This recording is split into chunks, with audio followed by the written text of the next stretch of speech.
नमस्कार शेतकरी मित्रांनो, आज आपण माहिती घेणार आहे मलेशियन ग्रीन डॉर्फ नारळ आणि कुठल्या बॅग साईजमध्ये आपल्याकडे रोपं उपलब्ध आहेत ह्याच्यावरती आज माहिती घेणार आहे. बघू शकताय आपण आपल्याकडे 13x13 म्हणजे 10 ते 12 किलो वजन येणारी बॅग, त्याच्यामध्ये 1.5 वर्ष वयाची रोपं, सरासरी 7 ते 8 पानावरचा नारळ ही प्रथम स्टेज आहे रोपांची आपल्याकडं. तसंच सेकंडरी स्टेज बघू शकताय 50 किलोची बॅग, सरासरी 8 फूट उंची आहे रोपांची. 50 किलोची बॅग आहे, 21x21 इंचाची, सरासरी 2.5 वर्षाचं रोप आहे. अजून रोपं लावल्यापासून 2.5 वर्ष त्याला फळधारणा चालू होते. बघू शकतोय अशी हे 2 झाली. ह्याच्या पुढची स्टेज जर म्हणलं तर फोटोग्राफर इकडे या. तसंच आपण त्याच्या पुढची स्टेज बघू शकताय 100 kg बॅग, जे की 3.5 वर्षाचं रोप आहे. 100 किलोपर्यंत वजन येतं बॅगचं. 25 इंच बाय 25 इंचाची बॅग आहे. एकदम तयारमधलं रोप आहे, ज्याला सरासरी 1 वर्षातच फळ चालू होईल.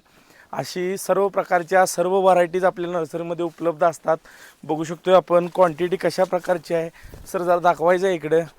बघू शकतोय गंगाबोडम व्हरायटी आहे, GB म्हणजे गंगाबोडम. तसाच इकडं मलेशियन डॉर्फ 25x25 इंचचा फर्स्ट क्वालिटीचा माल बघू शकताय. सध्या मार्केटला माल कुठेही उपलब्ध नाही, आपल्याकडे फुल स्टॉकमध्ये रोपं उपलब्ध आहेत. बघू शकतोय स्वतः बनवलेली रोपं, खात्रीशीर रोपं.